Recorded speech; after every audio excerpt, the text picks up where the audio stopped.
जंगल में रहती थी एक चिड़िया। उसे हर समय कुछ न कुछ कहते रहने की आदत थी, इसलिए जंगल के जानवरों ने उसका नाम रख दिया था बातूनी चिड़िया। पता नहीं कहां से नई नई बातें खोजकर लाती थी हर दिन। एक दिन बातूनी चिड़िया जंगल में दाना चुग रही थी, तभी घास के बीच कुछ चमकता दिखाई दिया। वह था एक सिक्का, कभी किसी आते जाते मुसाफिर की जेब से गिर गया होगा। चिड़िया ने सिक्के को अपनी चोंच से उलट दिया, ध्यान से देखने लगी। वह सोच रही थी, यह क्या है, कहां से आया। बातूनी चिड़िया सोचती रही। तभी उसे एक कहानी याद आ गई जो उसकी दादी ने कभी सुनाई थी। कहानी आकाश में चमकने वाले चांद के बारे में थी, जो कभी कभी धरती पर उतर आता था। चिड़िया को लगा, यह चंदा ही है जो धरती पर उतर आया है। उसने आकाश की ओर देखा, पर उस समय तो दिन था। सब तरफ धूप बिखरी थी। बातूनी चिड़िया आकाश में नहीं देख सकी। फिर सिक्के को चोंच में दबाकर अपने घोंसले में ले आई। जल्दी ही उसने पूरे जंगल को बता दिया कि धरती पर चांद उतर आया है और उसके घोंसले में आराम कर रहा है। सारे जानवर चिड़िया की विचित्र बात पर हंसने लगे, लेकिन चिड़िया ने कहा, जिसे आसमान के चंदा से मिलना हो वह मेरे घोंसले में आकर मिल सकता है। मैं एकदम सच कह रही हूँ। पहले तो बातूनी चिड़िया की बात पर विश्वास करने को कोई तैयार नहीं था, पर जब उसने घोंसले में पड़े चांदी के गोल सिक्के को दिखाया तो कुछ जानवरों ने सोचा, हो सकता है चिड़िया सच कह रही हो। यह खबर उल्लू और चमगादड़ ने भी सुनी। दोनों ने अलसाए स्वर में कहा, सच तो केवल रात के समय ही पता चल सकता है, क्योंकि चंदा तो रात में ही आकाश में दिखाई देता है। रात हुई, आकाश में चांद निकल आया। दूसरे पक्षी सो गए, पर उल्लू और चमगादड़ के साथ बातूनी चिड़िया जाग रही थी। आखिर उसे अपनी बात प्रमाणित जो करनी थी। चमगादड़ ने कहा, लो देख लो, चंदा तो आकाश में है, वह भला धरती पर क्यों आएगा। बातूनी चिड़िया को तो बस गप्प मारने की आदत है। सुनकर चिड़िया ने नींद भरी आंखें आकाश की ओर उठाईं और देखा सचमुच चंदा तो ऊपर चमक रहा था। एक बार तो उसका मन उदास हो गया, लेकिन उसने हिम्मत नहीं हारी। सोचती रही। एकाएक उसने कहा, ठीक है, चांद आकाश में है और मेरे घोंसले में उसका भाई बैठा है।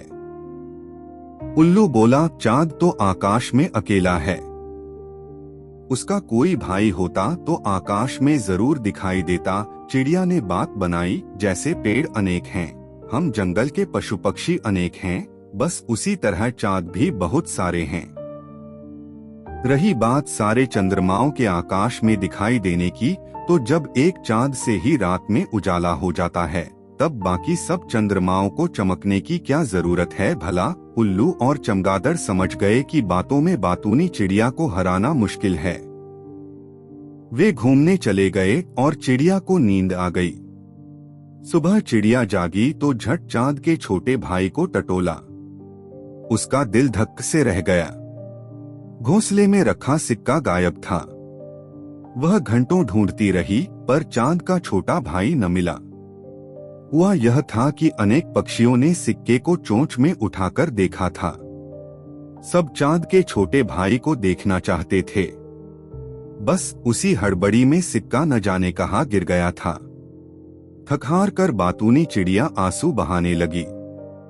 न दाना चुगा, न पानी पिया, बार बार एक ही बात कह रही थी, आखिर चांद का भाई मुझे बिना बताए क्यों चला गया। क्या मेहमान को इस तरह चुपचाप जाना चाहिए। जंगल के पक्षियों ने चिड़िया को बहुत समझाया। दिन ढल गया। रात हुई तो उल्लू और चमगादड़ आए। उन्होंने सब कुछ सुन लिया था। उल्लू ने कहा, चिड़िया बहन, दुख न करो। असल में हुआ यह कि रात में चांद ने आकाश से अपने छोटे भाई को संदेश भेजा था कि तुरंत चला आए। उस समय तुम सो रही थीं। चांद के छोटे भाई ने तुम्हें बहुत बहुत जगाया, पर तुम्हारी नींद नहीं टूटी। आखिर बेचारा चला गया। जाते समय मैंने और चमगादड़ ने उसे विदा किया था। चांद के छोटे भाई ने मुझसे कहा था कि हम उसकी तरफ से तुमसे क्षमा मांग लें। उसने कहा कि जैसे ही मौका मिलेगा पर फिर तुमसे मिलने आएगा। उल्लू और चमगादड़ की बात सुनकर बातूनी चिड़िया ने अपने आंसू पोंछ लिए। बोली, अगर ऐसा है तब ठीक है। फिर वह अपनी नींद पर गुस्सा होने लगी। उसने उल्लू और चमगादड़ से पूछा, आप दोनों रात में कैसे जागते हैं? अगर मुझे बता दो तो मैं रात में जागूंगी और दिन में सोया करूंगी। उल्लू और चमगादड़ ने कहा, चिड़िया बहन, यह रहस्य तो हम भी नहीं जानते। हाँ, अगली बार चांद का छोटा भाई आए तो यह बात तुम उसी से पूछना। बातूनी चिड़िया की तसल्ली हो गई और फिर वह आराम की नींद में डूब गई। उसे उम्मीद थी कि चांद का छोटा भाई एक न एक दिन उससे फिर मिलने जरूर आएगा।